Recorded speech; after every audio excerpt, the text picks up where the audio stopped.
Distinguishing ego.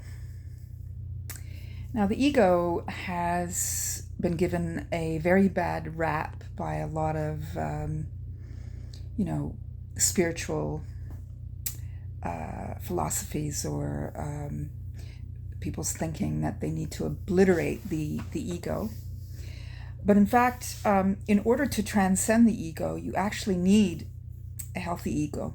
That is the paradox, is that in order to transcend the ego, you need to have a strong sense of self in order to do that. The ego perceives itself as separate.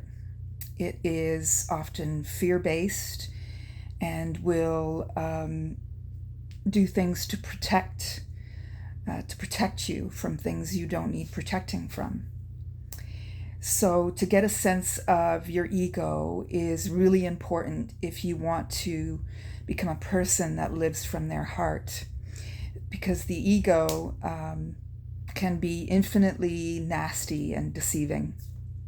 And I know that in the past, I've had experiences with my own ego or those of others where it's often people who have a very low self-esteem and are not in touch with it. And so they inflate their egos in order to make up for it. So their sense of self is based on a lie.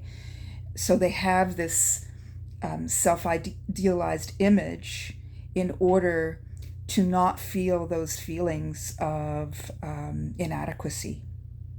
And I was there when I was a lot younger, and I've had to deal with certain personalities where that is the case. And it's especially disconcerting when it's mixed with spirituality, where someone will use spiritual principles like detachment or whatever as an excuse for their behavior, and that's the ego doing its tricks, using spiritual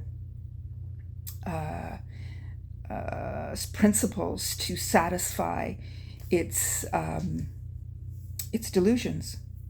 And so it's really important that we get a sense of what that is. It can also be self-deprecating.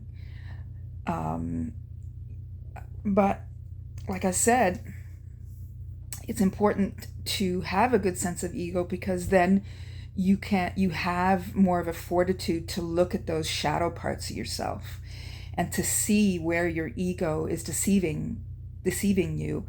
And so then you can use the willpower of the ego, or all of the energy in the ego to funnel it into projects that are meaningful to you.